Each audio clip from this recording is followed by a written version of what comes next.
Hai YouTubers. Psikopat biasanya identik dengan orang dewasa, tapi apakah seorang anak di bawah umur bisa menjadi psikopat? Ini adalah pertanyaan yang harus diajukan untuk para ahli atau spesialis.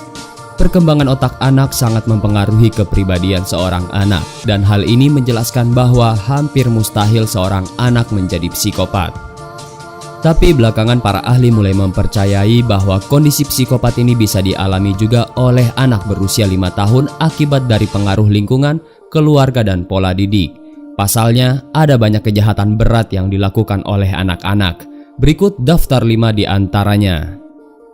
Tapi sebelum masuk ke daftar, di bawah video ini ada tombol subscribe atau tombol berlangganan. Kalau kalian suka dengan konten-konten daftar 5, kalian bisa menekan tombol itu untuk berlangganan video atau konten daftar 5. Dan ini gratis. Oke, lanjut. Lionel Tate. Bocah berusia 12 tahun ini mengaku meniru gerakan gulat ketika dia memukul seorang gadis berusia 6 tahun sampai tidak bernyawa pada tahun 1999. Lionel juga mengaku kalau dia telah mengunci posisi kepala gadis itu sebelum membenturkannya ke meja. Meskipun Lionel Tate termasuk siswa yang cemerlang, Tate dikenal karena perilaku temperamentalnya dan sering mencuri, dan dia juga pernah diskors 15 kali di sekolahnya. Dia dijatuhi hukuman penjara seumur hidup pada tahun 2001 untuk pembunuhan tingkat pertama.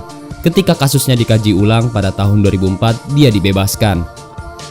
Para ahli yang mendampingi anak itu percaya bahwa uji kompetensi mental harus sudah atau tetap dilakukan sebelum sidang. Sekarang Lionel Tate masih dalam masa percobaan dan memakai monitor pergelangan kaki.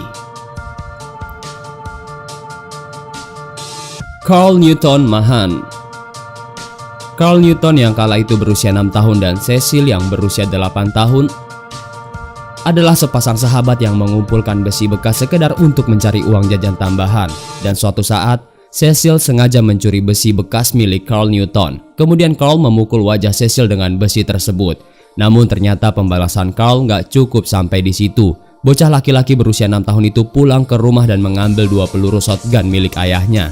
Dan juga dia membawa shotgun tersebut dan kembali ke Cecil. Akhirnya Carl menembak Cecil sampai Cecil meregang nyawa.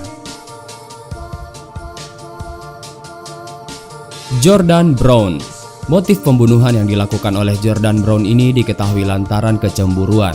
Bocah 11 tahun ini nekat menembak kekasih ayahnya yang tengah hamil pada tahun 2009 yang lalu. Korban ditembak tepat di bagian belakang kepalanya saat sedang berbaring di tempat tidur. Korban baru ditemukan oleh putrinya yang masih berusia 4 tahun. Saat itu Jordan tidak dicurigai karena hari itu Jordan sudah berangkat ke sekolah dan seolah-olah tidak pernah terjadi sesuatu. Senjata yang digunakan adalah 2 peluru shotgun yang ternyata merupakan hadiah ulang tahun ayahnya.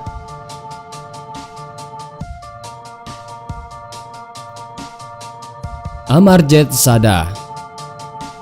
Bocah berusia 8 tahun asal India ini diduga menghilangkan nyawa seseorang lebih dari 1 korban. Bahkan yang mengejutkan adalah orang tua Amarjit Sada sebenarnya mengetahui bahwa anaknya telah melakukan tindak kejahatan menghilangkan nyawa seseorang, namun mereka menutup-nutupinya. Amarjit diketahui telah merenggut nyawa 2 orang bayi yang masih ada hubungan saudara dengannya. Korban pertama adalah sepupunya yang dicekik sampai tidak bernyawa. Korban kedua juga sepupunya, bayi malang itu dipukul sampai meregang nyawa. John Venables dan Robert Thompson. John Venables dan Robert Thompson adalah 2 anak berusia 10 tahun yang telah menculik dan menghilangkan nyawa dan menyiksa anak berusia 2 tahun yang bernama James Buggles pada tahun 1993. Kala itu Venables dan Thompson bolos sekolah pada tanggal 12 Februari 1993 dan memilih untuk mengincar anak-anak di pusat perbelanjaan Strand. Mereka mendekati Buggles saat ibunya sedang berbelanja yang agak terpisah jauh dari ibunya. Saat berjalan dengan Thompson dan Venables, Buggles kecil sering dijatuhkan berulang-ulang kali. Memang banyak orang yang melihat Venables, Thompson dan Buggles, tapi orang-orang menyangka mereka bertiga adalah bersaudara.